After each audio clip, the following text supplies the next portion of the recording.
E aí, galerinha, beleza? Vamos para mais uma aula de história. O assunto de hoje é absolutismo, ok? Mas antes da gente falar exatamente sobre o que é absolutismo, a gente precisa falar sobre a formação dos estados nacionais, ou seja, os países, Portugal, Espanha, França, Inglaterra, certo? São os chamados estados nacionais. O Estado Nacional é uma instituição política que vai surgir na Europa sob três pilares, sob três colunas principais. Em primeiro lugar, o fortalecimento dos reis. Em segundo lugar, o enfraquecimento dos senhores feudais. E em terceiro lugar, o apoio da burguesia. É através desses três pilares que vai surgir a figura do Estado Nacional, beleza? Como é que vai acontecer isso? É aí que a gente vai ter que recapitular alguns assuntos que a gente já trabalhou nas aulas presenciais. Durante o feudalismo, não existia Estado Nacional, existiam os feudos. O rei, ele se dizia que era o governante soberano, mas na verdade ele só tinha poder real sobre o próprio território, enquanto os outros nobres dominavam cada um seu território. Então a gente tinha territórios fragmentados. O que hoje a gente conhece como França, por exemplo, que é um território que começa aqui, termina aqui, que tem um presidente que governa todo aquele território, era na verdade na Idade Média, na época feudal, um território todo dividido. A gente chamava de França, dizia que era a região da França, mas não era um país, não era o Estado França. Você tinha um rei que dominava apenas o seu território e você tinha os nobres, certo? Cada um, os senhores feudais, dominando seus feudos, dominando seus territórios. Porque há muito tempo atrás, os reis germânicos costumavam, nas guerras, ao conquistar territórios novos, dividir esses territórios entre seus aliados, entre os nobres. Com o tempo, passando de geração em geração, e passando esses territórios para seus filhos e seus netos, o rei acabou ficando fraco, tendo controle apenas sobre seu território, e os nobres, cada um ficou na sua terra, dominando sua terra. Então você tinha um território todo dividido, não tinha um poder, não tinha um poderoso mandando em tudo, mas vários pequenos estados, pequenos territórios, cada um com seu governante, que era o senhor feudal, que era o nobre.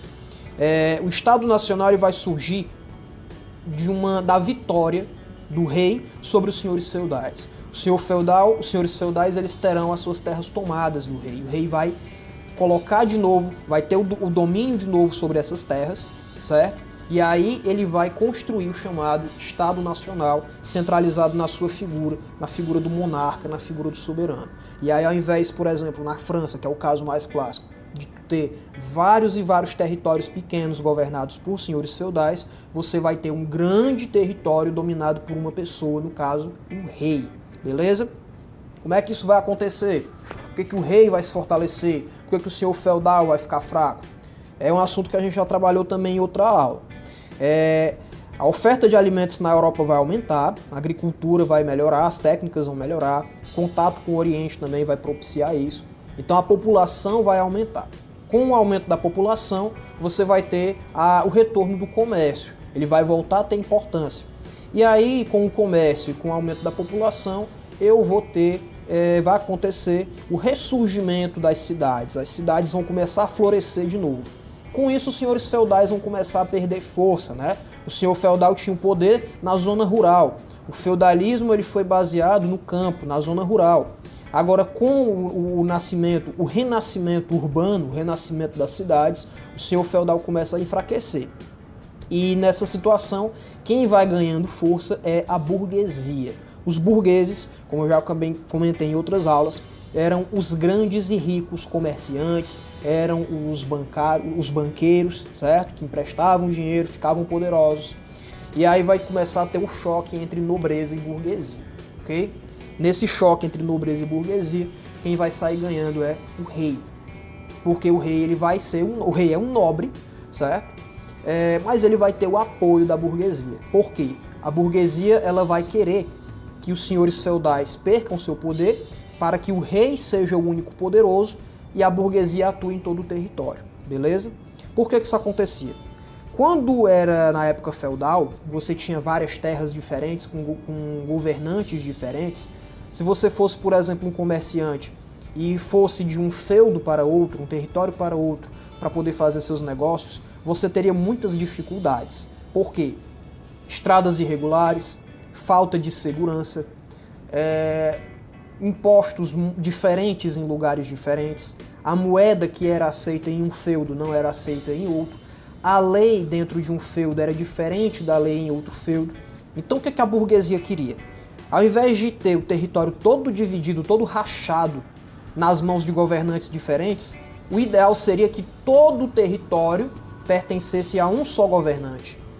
E esse território tivesse uma só lei, uma só justiça, tivesse segurança, tivesse a responsabilidade para ter manutenção de estradas, não tivesse guerras, porque os nobres também entravam em guerras uns com os outros. Seria ideal que o Estado, que existisse essa entidade chamada Estado, para que apenas o rei tivesse o controle sobre o exército, para que também não houvessem essas guerras, esses conflitos, enfim. Então, para os burgueses, para o nascimento do sistema capitalista, certo? Para que a burguesia tivesse sucesso, era necessário que todo o território fosse unificado na figura de um soberano, de um único governante, no caso o rei. E é aí que vai ter o surgimento dos estados nacionais. Com o tempo, essa ideia de que o rei vai ser o cara que vai ter que ser a figura que vai centralizar o Estado, vai dar origem à teoria chamada absolutismo, beleza? Falando no absolutismo é a teoria política que vigorou entre os séculos XVI e XVIII, ou seja, durante a Idade Moderna na Europa, e que defendia o poder absoluto dos soberanos. O absolutismo, pessoal, ele é a ideia de que o rei ele tem poder praticamente absoluto, certo? A figura do Estado, hoje a figura do Estado é regida na ideia de que existem 3 poderes que devem regular esse Estado. No caso, o poder executivo, legislativo e judiciário. Usando o exemplo do Estado Nacional Brasil, o poder executivo é representado pelo presidente da República e seus ministros. O poder legislativo é representado pela Câmara dos Deputados e pelo Senado. E o poder judiciário, que é representado pelo Supremo Tribunal Federal e outros tribunais, certo? O executivo, ele vai executar as leis, certo? O legislativo é quem vai elaborar as leis e o judiciário é quem vai julgar, certo? Ele vai julgar as leis, vai julgar a atuação do executivo, vai julgar a atuação do legislativo. Agora, num absolutismo, apenas uma pessoa concentrava todos esses poderes. O rei, ele executava as leis, o rei criava as leis e o rei era o juiz, era o que julgava. Então todo esse poder estava concentrado nas mãos do rei, beleza? E aí, para desenvolver essa ideia, nós vamos apresentar, antes de mais nada, um exemplo, né, do principal representante do absolutismo. Foi o rei chamado Luís XIV, rei da França, apelidado de Rei Sol. Ele foi o cara que encarnou a ideia de absolutismo, um cara que foi muito poderoso, foi um cara que investiu muito no desenvolvimento da França, foi um cara que sufocou as divisões que poderiam acontecer no território, certo? E ele era tão poderoso que ele, inclusive, disse o seguinte: o Estado sou eu. Ele se considerava tão importante que ele acreditava que a figura pessoal dele se confundia com a figura do próprio Estado, ok? E para embasar a ideia do absolutismo, eu trouxe para vocês aqui 3 teóricos, 3 pensadores, 3 filósofos que defenderam o absolutismo, que forneceram as bases para o pensamento absolutista, que defenderam essa ideia do poder absoluto nas mãos do monarca, certo? Em primeiro lugar, eu posso citar Nicolau Maquiavel. Maquiavel era um italiano que escreveu uma obra chamada O Príncipe, que era um manual de comportamento para os governantes, os príncipes, soberanos, enfim. Maquiavel, ele foi o criador da ideia de que os fins justificam os meios, ou seja, os objetivos finais vão justificar os meios de obtê-los, a forma de obtê-los. É por isso que a gente chama pessoas às vezes ruins de maquiavélicas. Fulano é maquiavélico, a vilã da novela é maquiavélica. Por quê? Porque para alcançar seus objetivos, essa pessoa recorre aos meios mais diversos, mais imorais possíveis. Mente, rouba, prejudica a pessoa. Para quê? Para conseguir alcançar seus objetivos. Então Maquiavel ele vai dizer que os reis, os soberanos, os príncipes, o governante, para poder se manter no poder, para poder obter, alcançar seus objetivos, ele não deve se prender a preceitos morais e éticos, mas ele deve fazer qualquer coisa que esteja ao seu alcance para obter seus fins, para alcançar seus desejos, seus objetivos. Maquiavel ele é um cara que até hoje inspira a política, é considerado o pai da ciência política. Ele também dizia o seguinte, ele perguntava nessa obra, o que é melhor, ser amado ou ser temido?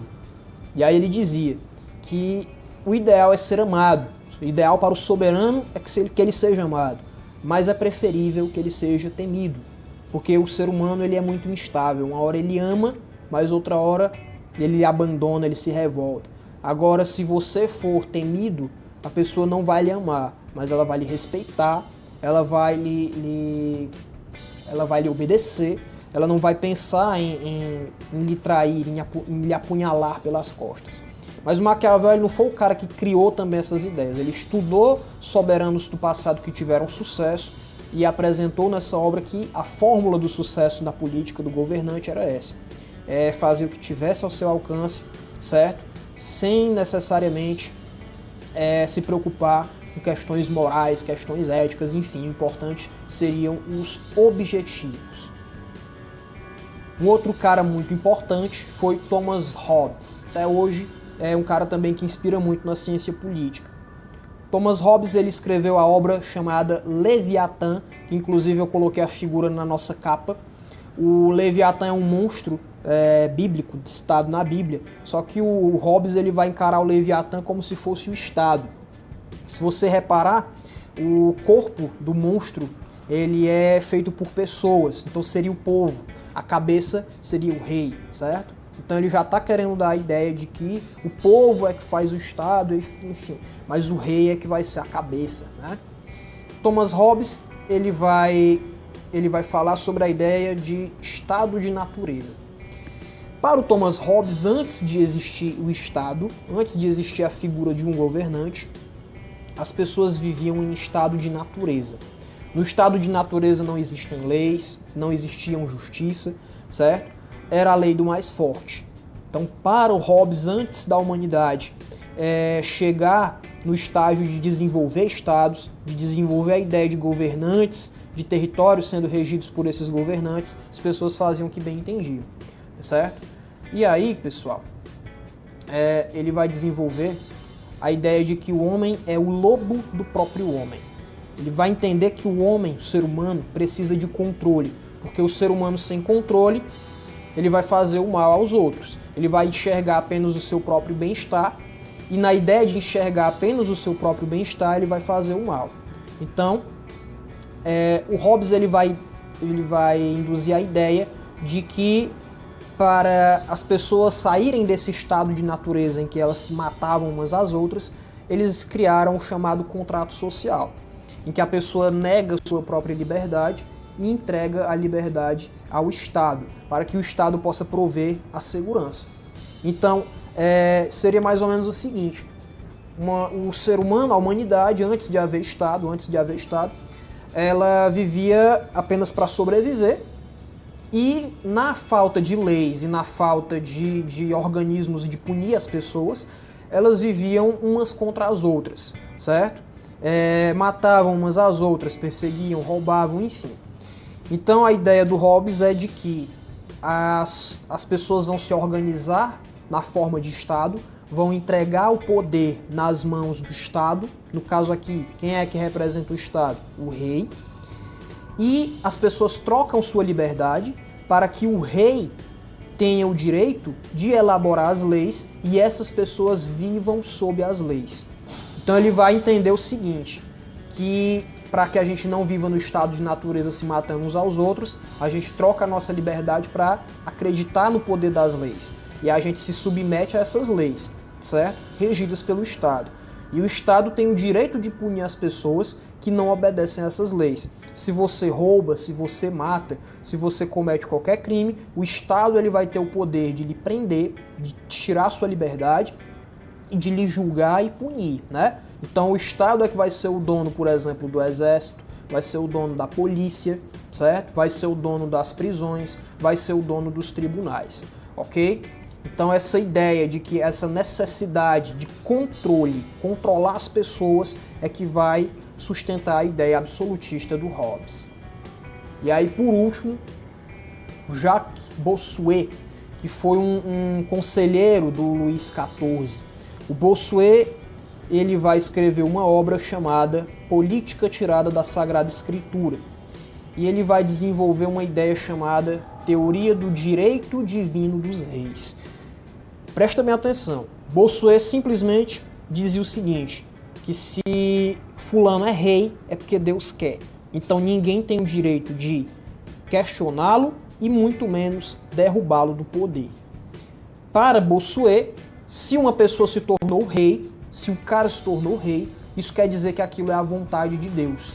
Então pouco importa se esse rei ele é ruim, se esse rei é irresponsável, se esse rei é violento. Você, o povo, não tem o direito de contestá-lo e não tem o direito de derrubá-lo, de fazer revoltas, certo? O Luís XIV se apoiou muito nessa ideia do Bossuet, beleza? A ideia de que ele é rei porque foi escolhido por Deus para estar no trono, beleza? Então é isso, pessoal. Espero que vocês tenham curtido. Até a próxima. Valeu!